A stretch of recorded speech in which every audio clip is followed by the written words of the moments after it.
ఇంత గొప్ప అంతఃపురం ఉంది, శ్మశానంలో ఎందుకుంటారు మీరు అని అడిగింది. అడిగితే ఆయన చెప్పాడు, పార్వతి చేతకాక నేను శ్మశానంలో లేను. బ్రహ్మదేవుడు అడిగాడు, శంకర చీకటి పడిన తరువాత ఉగ్రభూతాలన్నీ కూడా ఇళ్లల్లోకి బయలుదేరుతాయి, వాళ్ళని అనుష్ఠానం చేయనివ్వవు, సూర్యోదయాత్ పూర్వం నిర్మాల్యం అవి తీసేస్తాయి, తీసి పూజ చేసేస్తాయి, తర్వాత యజమాని చేసినా ఇక ఫలితం ఉండదు. అందుకే ముందు స్నానం ఎవరు అంటే భార్య చేస్తుంది, భర్త చేయడు ముందు స్నానం. భార్య పని ఏమిటంటే ముందు నిర్మాల్యం తీసేస్తుంది, భర్త పూజ చేస్తాడు.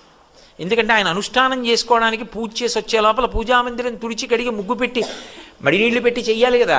నిర్మాల్యం తీయడం భార్య పని. అందుకే ఇప్పటికీ శ్రీకాళహస్తిలో శివలింగానికి ముందు అభిషేకం చేయరు, జ్ఞానప్రసూనాంబకి ముందు అభిషేకం, ఇల్లాలు ముందు స్నానం అనడానికి గుర్తు అక్కడ. కాబట్టి శంకర ఈ ఉగ్రమైనటువంటి భూత ప్రేత పిశాచములన్నీ ఇళ్లల్లోకి వచ్చేస్తాయి.